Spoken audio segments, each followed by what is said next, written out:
An SS veterans meeting. Could members still be getting together?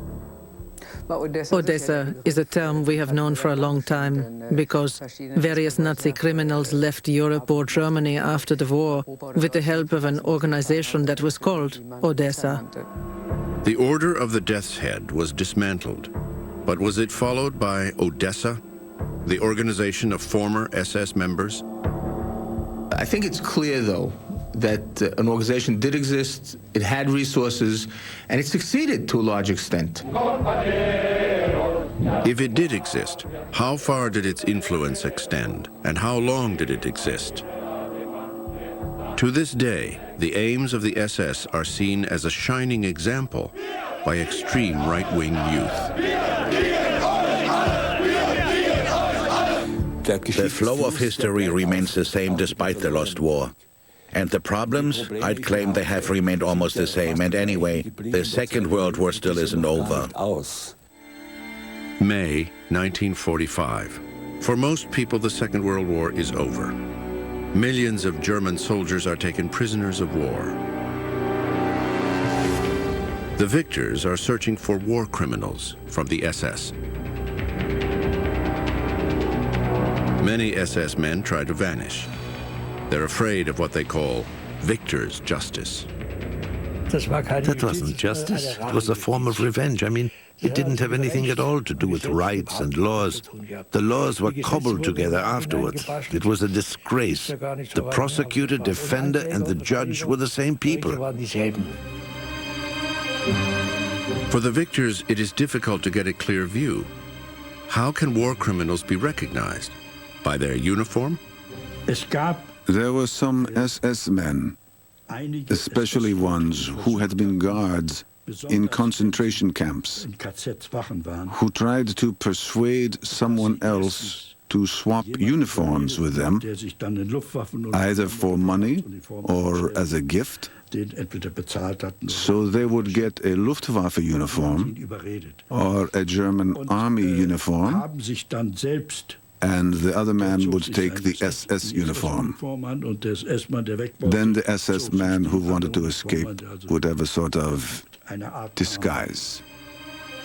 SS men are at the top of the list of wanted criminals. One thing easily gives them away: the blood group tattoo. When we had time, naturally we would look under the left arm of anyone we suspected, because they could erase the blood group, but they couldn't erase the scar that was left behind. That will be there to this day. The majority of SS men vanish into the crowds of captured soldiers. Conditions are hard at first. I have to say the Americans almost let us rot, you know. They didn't give us anything to eat, and they put us in a field that was just a marsh. And it got to the stage that I only had one idea in my head, which was to escape. So I made a run for it, and for a long time I was living rough in the hills near Taublitz. And this was winter, too. He isn't alone. The mountains of Bavaria and Austria become the last refuge for SS leaders who want to escape the Allied tribunals. Adolf Eichmann sent hundreds of thousands to their deaths. Alois Brunner was his assistant. Otto Skorzeny, Hitler's man for special operations, is regarded as the head of the escape organization. And then we made contact with what was called the SS network. And two of Skorzeny's comrades had managed to get jobs in the Linz discharge office. And they brought us our American discharge papers up to the mountain hut where we were hiding. So then we discharged ourselves. We just used the rubber stamp from the hut and put our fingerprints on the papers, all 10 fingers, and then we were discharged. SS standard-bearer Otto Skorzeny, awarded the Knight's Cross and a specialist in unorthodox missions behind enemy lines, was one of Hitler's showcase heroes. He was a strong character. He was what they call in Austria an order giver. And he was used to having his orders obeyed. This was true after the war, too. A confidential American document from 1951 claims that Skorzeny was head of an underground army. They considered him the head of Odessa. He is interrogated in prison for days on end with no success. He escaped from the denazification camp after having announced he would do so, and for some time he lived in hiding in Bavaria. For a while he was in a hut on Mount Watzmann. At that time, he had his hair dyed blonde, and for many years he used a pseudonym for his business correspondence too, which was Rolf U.S. Steinbauer. Skorzeny manages to escape to Spain. One of the SS escape routes is through the Zillertal in Austria. Using old smugglers' paths, local guides take escapees across the Alpine passes to Italy.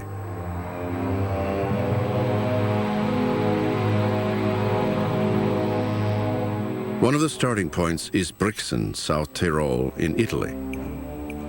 This route is also used by former SS officer Josef Ferterl. In a previously unknown tape recording from 1979, he recalls those who helped him. Während meiner Flucht in Italien habe ich mich nur bei Geistlichen aufgehalten. Ich bin von dem Bischof, der hat mich zu einem geschickt und der hat mich wieder zum anderen geschickt. Der hatte nach ungefähr 14 Tagen ging es los. Chi è? Cosa fa qui? Wer ist das? Was macht der da? Si vede in seguito. Also man sieht gleich, das muss ein deutscher Offizier sein, der aus der Gefangenschaft geflohen ist. There was organized assistance for escapees of all types. Helpers behind the scenes. He obtained the passports and said you have to take that train and do this like that and this like that. He organized the whole trip. We were sitting in the train, and I can still remember how tense it was. It was night and we weren't allowed to speak until we got over the Brenner Pass, and then we drank some wine. I got drunk for the first time. You see, we celebrated the fact that we were over the Brenner Pass and so on. Italy was just perfect. Many escape routes lead to Rome. Here, senior dignitaries are glad to help anti-communists. One of the most difficult things in the world is to know anything about Vatican intelligence. Now, you can talk all you want to, but I don't think anybody's ever cracked that one. Now, we know that the Vatican was supporting the Latin American countries by willing to send Catholics with visas to help fill their quotas with respect to skilled labor. We knew that that was Vatican policy. The starting point for many German escapees, including the SS, is the German National Foundation Santa Maria dell'Anima in Rome. The rector of the theological college there is the Austrian bishop Alois Hudal. He had German nationalist views. He didn't think it was right for someone to suffer just because his dream was for Germany to be the way it had been before the Treaty of Versailles. It's possible that he helped someone now and then, but it wasn't a systematic procedure, I don't think. At least the files we have here in this building don't suggest that was the case. One thing is certain. Hudal helped wanted SS officers to escape. In a previously unreleased tape recording, Hudal's secretary, Hans Mahler, recalls one significant episode. Im Jahr 1947 jetzt, jawohl, musste man ja wohl auch nur eine Weihnachtsfeier machen. Und diese Weihnachtsfeier wurde veranstaltet in der Casa Generalizia der Franziskaner in der Via Sardegna.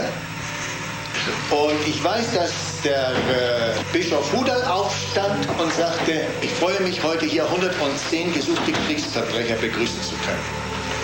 Sie mögen gesucht werden, wo sie wollen. Hier sind sie sicher. The Vatican Connection and South America when Odessa continues on the History Channel. After the war, Rome is a meeting point for refugees. The International Red Cross has papers available for people who do not have passports or ID cards. It developed into a sort of central office for what were termed displaced persons, people without any papers, simply to enable them to get to the places they came from, they needed some sort of identity document, but obviously abuse of the system was quite possible. And it is well known that when representatives of the Vatican requested such Red Cross identity papers for people they were helping, these requests were naturally processed immediately.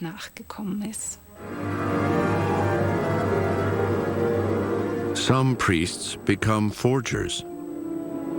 Da kann ich ihm einen kleinen Kursus geben, sagte der Herr Pfarrer zu mir. Und dann hat er mir das gezeigt. Sie kaufen sich erstmal ein Stück Zellophanpapier, ganz durchsichtiges. Dieses Zellophanpapier, das legen Sie jetzt auf diesen Stempel drauf. Sie müssen ein Original haben. Nicht? Nehmen Sie eine ganz feine Feder und nehmen Sie Stempeltusche. Und jetzt zeichnen Sie nach. Wir hatten einen alten venezolanischen Pass, da sind, glaube ich, 5 Leute nach Venezuela auf denselben Namen gefahren nachher. Ja. Weil das ging so schön mit diesem Pass. As well as Bishop Hudal, there are many other helpers. Any escaped Germans, they all knew by gossip that the man to see who would help the Germans in Rome was Bishop Hudal. Why was Hudal permitted to continue to be the rector of this college for years? And I think that's a legitimate question, and I'll tell you what my answer is. By keeping Hudal there, it distracted attention from Draganovich. Krunoslav Draganovich is one of the priests in the service of the fascist Ustasha regime in Croatia. After the war, he is the man to see in Rome to assist war criminals escape. The most prominent figure he helps is the Croatian dictator Ante Pavelić, Hitler's puppet.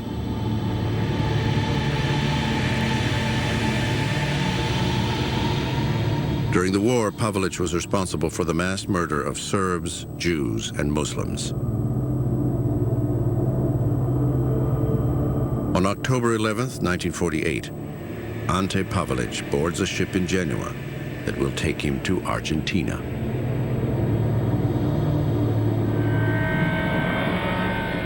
And that was the model trial run of the rat line. In other words, if you could do it for Ante Pavelić, who was a high, what would you call it, high-profile character who was wanted, you could do it for practically anybody else. The Americans, who by this time have been present in Rome for years, also want to smuggle their agents out of Europe. They dubbed the escape route the rat line. We were collecting information about the Russians. And in order to do that, we dealt with Russian deserters. We mounted operations into the Russian zone of Austria and so forth. And then we found that we had a number of these people on our hands, and we didn't know what to do with them. The Americans turned to Father Draganovich, even though he is on record as a fascist. We knew that Draganovich did obtain visas through the Vatican somehow. We don't know how he obtained them. And he wanted American money. He charges $1,500, $1,400 to $1,500 in greenbacks, and he would produce visas. Now, he made the pretense that they had to be good Catholics and all of that sort of thing. So everybody we sent down the rat line was a good Catholic. Until 1949, the Americans smuggled large numbers of their paid informers abroad. The SS war criminals used the same escape route, and they have nothing to fear. Draganovich and other people could funnel other people down that line because they knew it was perfectly safe. As everybody knows, their whole army of them went down through the rat line. People like Klaus Barbie, Gestapo boss in Lyon, later a U.S. agent. Using a forged passport, he flees to Bolivia with a recommendation from Draganovich. The bureaucrat of death, Adolf Eichmann, finds his way to Argentina in 1950. Walter Rauff, inventor of the gas truck, escapes to Chile via Syria. He describes himself dryly as a state-registered war criminal. But every one must cost about at least $5,000, $6,000 that we sent down the rat line. In other words, the visa was $1,500, but then you had, the people at the safe house, you had the people at the port. We always had one of the police chiefs at Naples and one in Genoa that we had on the payroll. I'd always ask, where did these people get all this money? Because it took quite a bit of money to do the bribing that we did. Where does the money come from for an escape like this? Even today, there are rumors about secret SS bank accounts, gold reserves, and money laundering. The Allies were able to uncover a great deal of this at the time, but what remains hidden? A Swiss commission investigated. The activities involved here did not come to a close when the war ended, but actually continued into the 1950s. When it comes to movements of funds for escapees, what happened to this money? And of course, what do Nazi officials do after the war if they have been involved in such activities during the war? The myth of SS treasure hidden in a mysterious Alpine fortress is still alive. The rumors center on one lake, Toplice, in the mountains of Bavaria.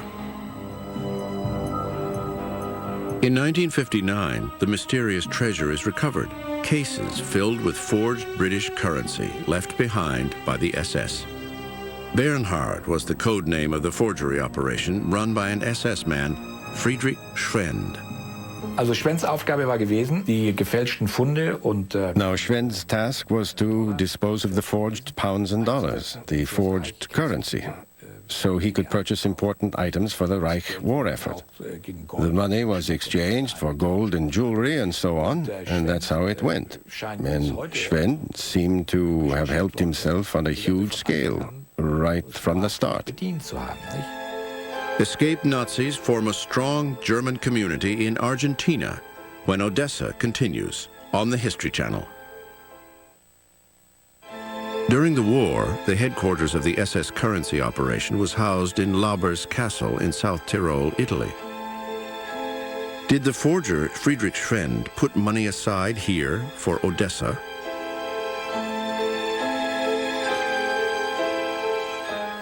We are talking about illegal activities here. They are camouflage operations, and the main characteristic of such operations is their illegality. As a consequence, it is important not to leave behind any witnesses.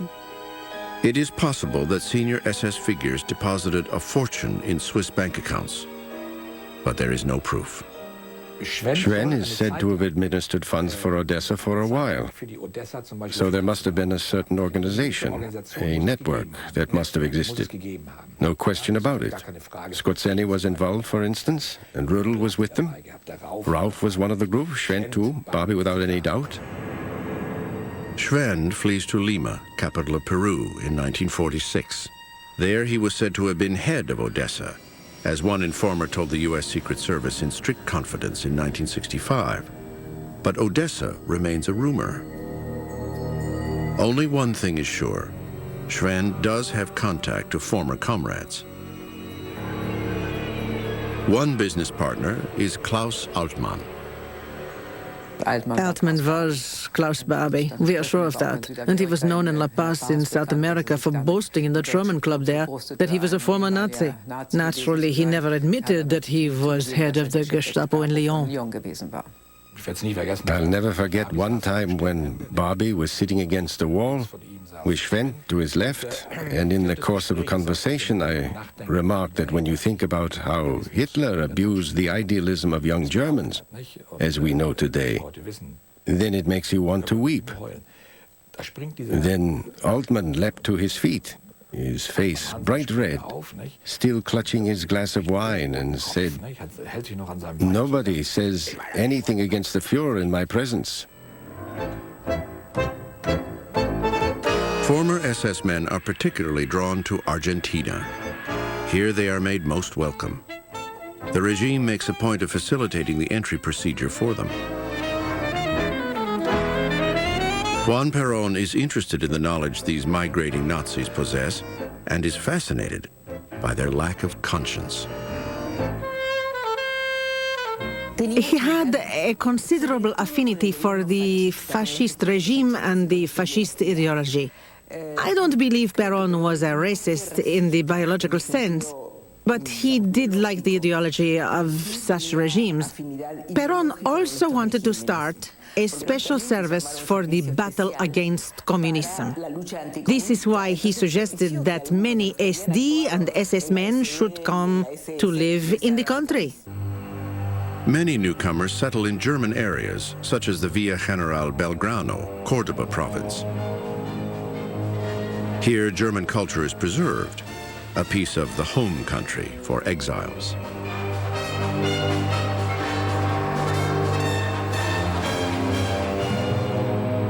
The Germans were very conservative and nationalist, and they tried to preserve the only things they had been able to bring with them: the language, the traditions, Christmas celebrations, Easter, and so on.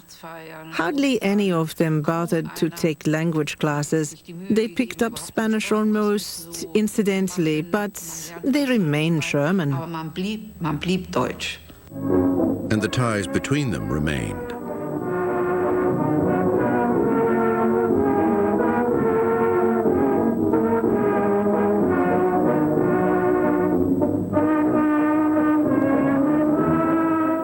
It was almost like, you scratch my back and I'll scratch yours. But you never asked what the other person had done during the war, where he was from, whether he was in the Waffen-SS or whatever.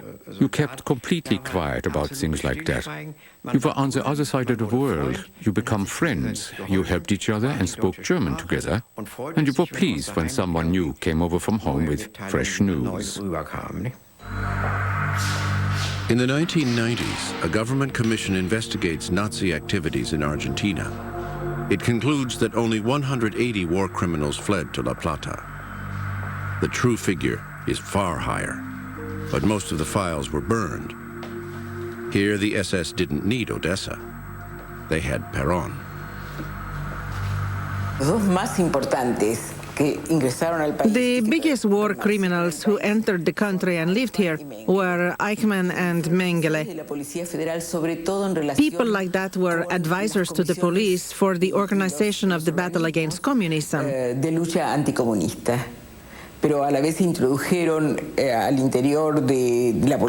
But at the same time, they introduced to the internal organization of the police and the army a culture of terror, a legitimization of torture in order to obtain information, and an ideology of violence that became apparent in Argentina during the dictatorship of the 1970s.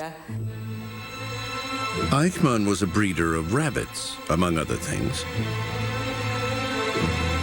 until he was abducted by the Israeli Secret Service. While in exile in Argentina, Eichmann used to boast to close friends about his deeds.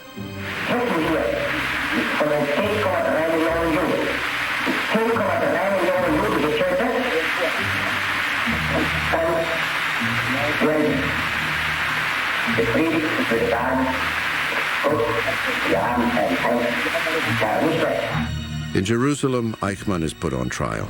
The former SS officer claims he is not guilty. A German Argentinian who wants to remain anonymous regrets the fact that Eichmann was so careless. Jeder wusste, dass Eichmann da war, von uns. Der Eichmann hätte auch einfach untertauchen können. Der war aber zu dumm, glaube ich. Dem ist gar nicht klar geworden, dass er der Letzte war, den die Juden noch greifen konnten, um so einen Showprozess zu machen. Der hatte das Bedürfnis zu erzählen. Der musste doch gar nicht erzählen. Warum hat er das alles erzählt? Er fühlte sich bestimmt bis zum Schluss total unschuldig. Adolf Eichmann is sentenced to death. Marbella, 1965. The SS network is outraged.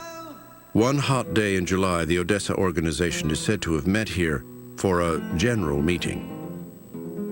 It must have been a fascist establishment at some stage, a youth hostel somewhere between Marbella and Torremolinos, on the right of the road at some point as you drive south towards Gibraltar. An ominous protocol has survived with the minutes of the meeting.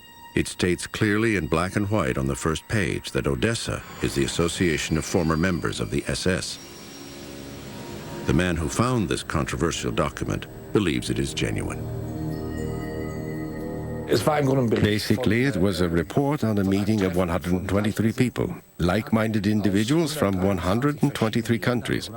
There were people from Africa and Croatia and America and Argentina and the Ukraine and Russian delegates and delegates from Arabia and I don't know. Everywhere from Timbuktu to Tierra del Fuego. They were all there. According to this protocol, it is unanimously resolved to declare war on the State of Israel. It also says in this paper that when they shouted Heil, the echo could be heard in Gibraltar.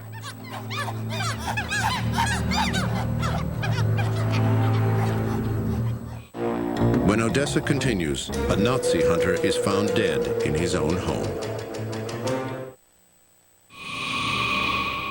In Germany, men with a Nazi past are seldom pursued by the cameras.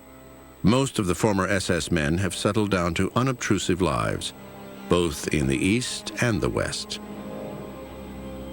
After the war, some of them were imprisoned by the Allies for a few years, but on the whole, they were never prosecuted in Germany itself. And the biggest and the worst of these criminals stayed in Germany. Only Barbie, Mengele, Eichmann, and a few others emigrated to South America. But they were very well protected within Germany because the German judicial system was reluctant to take action against them for many years. This is not the case everywhere. In Hessen, the state prosecutor Fritz Bauer set himself the goal of bringing Nazi war criminals to justice. In the Auschwitz trial, the majority of the accused were SS men. Es gibt also noch Mörder, die nicht gefunden sind. Aber ich glaube, wir haben in der Bundesrepublik seit 1945 einiges getan. Wir haben vor kurzem eine Statistik gemacht, die sich mit den Prozessen vom Jahre 45 bis 61 beschäftigen.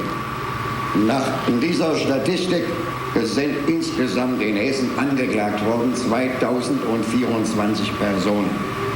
Davon wurden verurteilt 942 und das sind ungefähr 45%. The dedication of this prosecutor makes him a thorn in the eye of the SS veterans.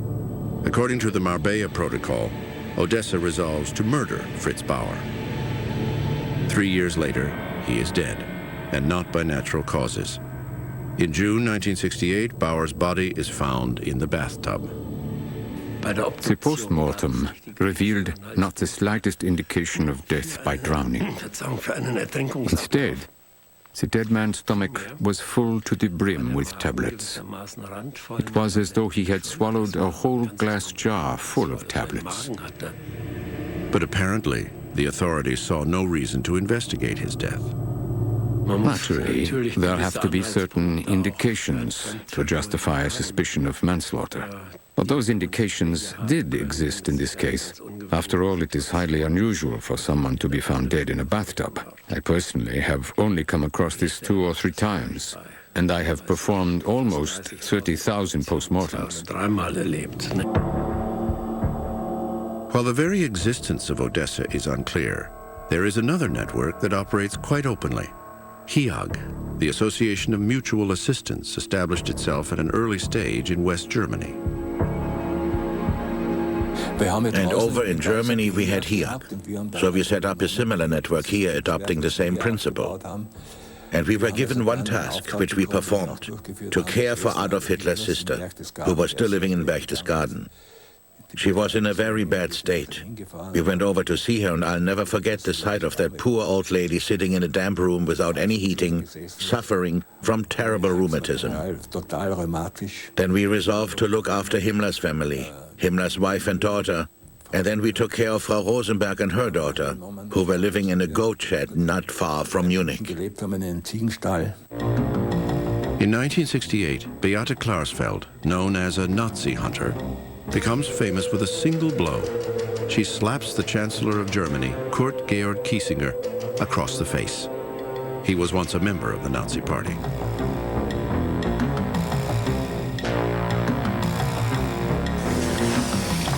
She also makes life difficult for war criminals in Latin America.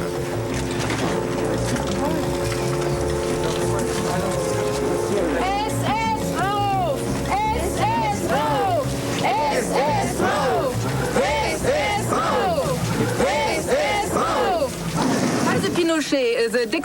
Pinochet, why can he not send out of this country a man like Rauf who killed innocent victims? In Bolivia, Beate Klarsfeld is fast catching up with Klaus Barbie. For a long time, Barbie denied everything. Even in front of the cameras on French television, he repeated once again, I am Klaus Altmann, I am not Klaus Barbie. Ich bin nicht Barbie, wie ich schon gesagt habe, ich bin Klaus Altmann. Und die Staatsanwalt München wird sicher Gelegenheit haben, den bolivianischen Behörden diese Unterlagen zugehen zu lassen. And then I went there a second time, that was in 1971. SS General Karl Wolff and his friend Klaus Barbie remember this second visit. Die berühmte Glasfeld. Ach ja, die den geohrfeigt hat. Ja, die war hier. Die hat hier mir ein Trubel gemacht. Ja. Sie, die hat sich hier gegenüber meinem Büro an der Kette angeschmiert, an der Bank und hat gesagt, in Bolivien gibt es keine Gerechtigkeit. Die hat meine Auslieferung hier verlangt, da haben sie mit faulen Tomaten beschmissen. Das sind doch Schweine. Schweine sind das. Paris, July 6, 1979.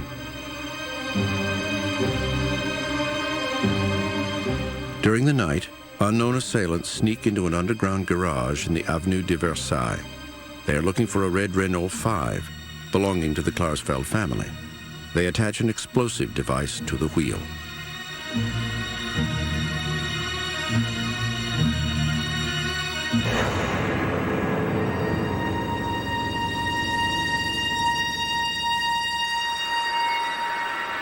Shortly afterwards, the Klarsfelds receive a letter claiming responsibility. On nous appelle Odessa. We are called Odessa. Cette bombe est un avertissement. This bomb is a warning. The letter contained very detailed threats to our family, and especially to our children. The document was signed Odessa. Whether this is really Odessa or not, it was no help to Klaus Barbie. In 1983, he was extradited to France, the scene of his crimes. Feelings, you say? Pity? Not in the slightest. Wish to God it had happened sooner. He was a thief, a liar, and a blackmailer. Barbie is in prison for 4 years awaiting trial. He is convicted and sentenced to life imprisonment.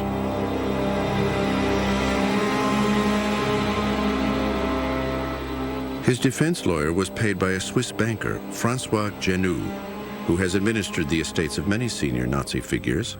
He is regarded as a fervent admirer of Hitler, as confirmed by his friend, the Swiss right-wing extremist Ahmed Huber. I told him I thought Barbie was a terrible person. He said that people like that are awful. But we are fighting a battle against an entire system. And that means it is also necessary to assist unappealing figures, so they can defend themselves.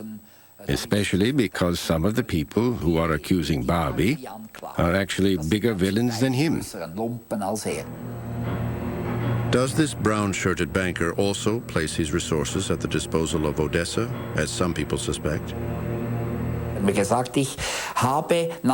told me that after the war, he was given the honorable task of assisting in the reconstruction of the National Socialist financial system, en vue du Quatrième Reich, with a view to the coming Fourth Reich.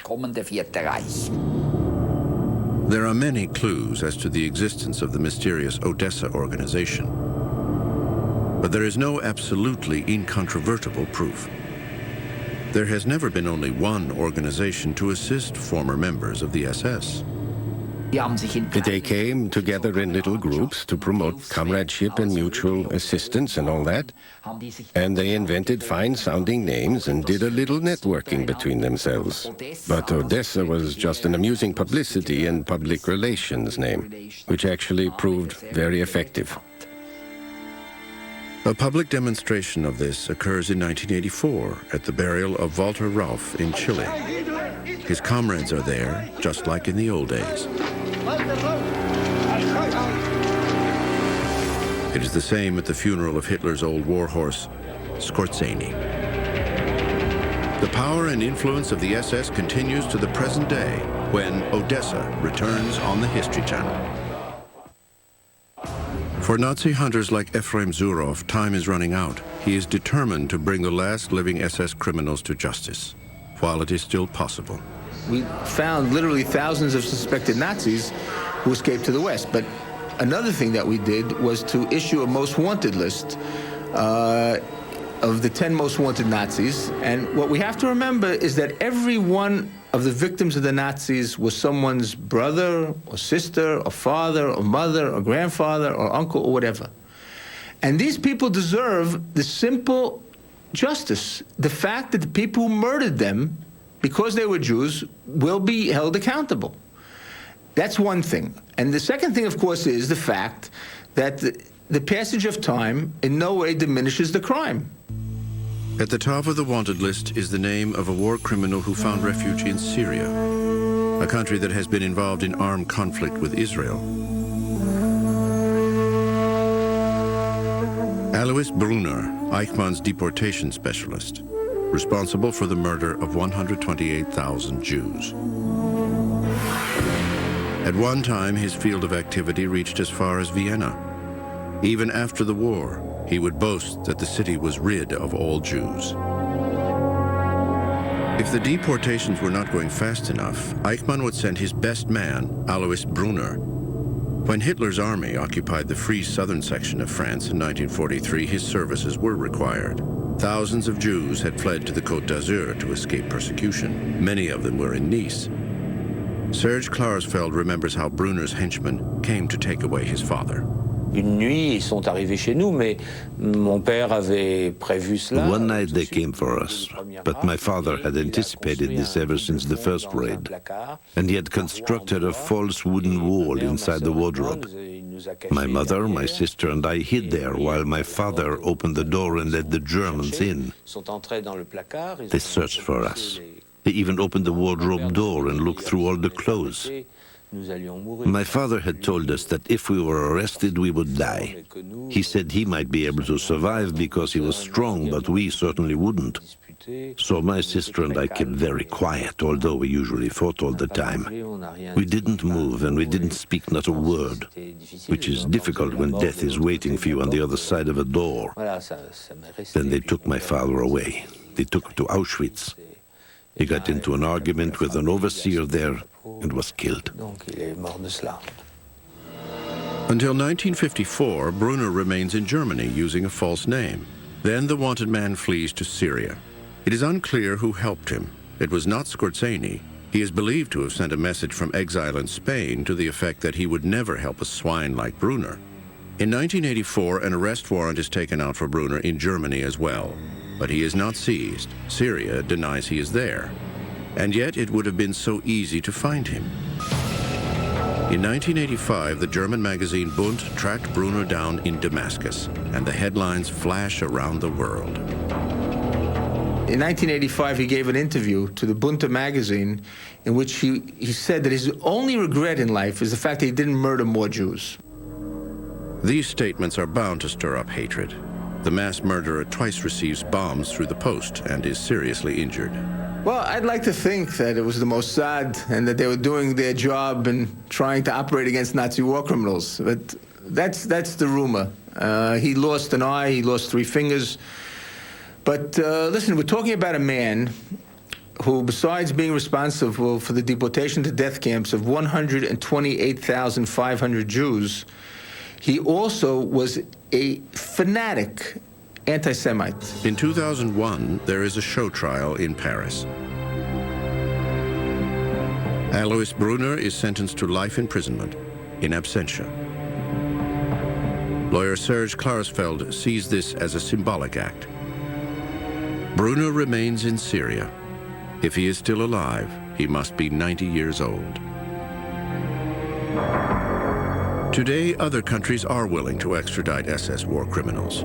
In May 1990, Argentina hands over SS officer Josef Schwamberger, ghetto commandant.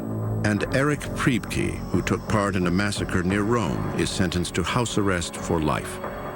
But he is not without support. To this day, there are networks helping convicted war criminals. In the Stille Hilfe Association, people who are beyond reason take loving care of murderers they believe have been unjustly convicted. Stille Hilfe gains broad support in extreme right-wing circles. This is evident at the Ulrichsburg meeting in Kärnten, where right-wingers mix with extremists.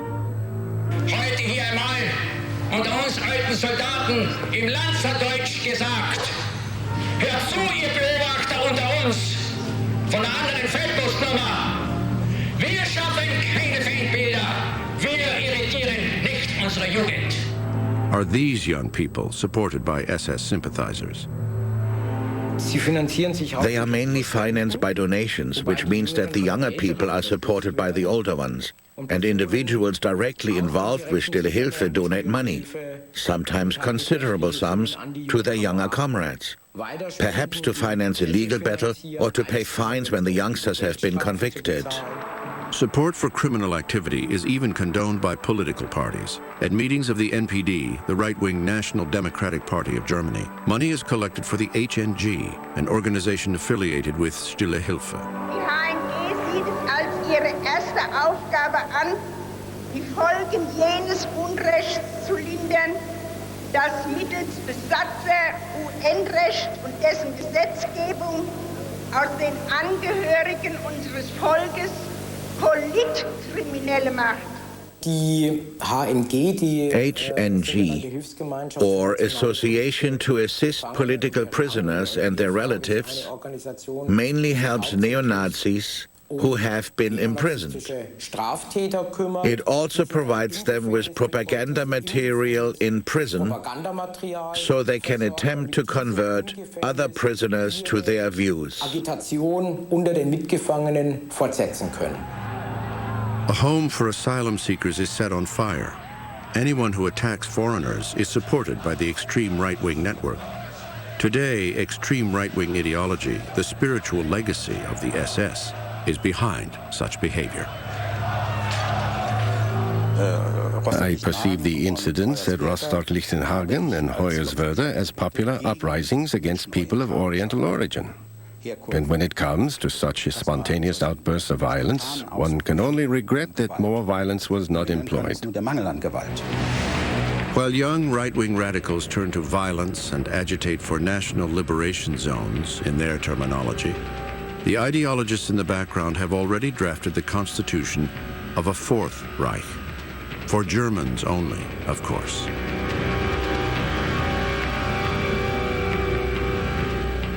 Himmler would be delighted. Some ideas are still alive.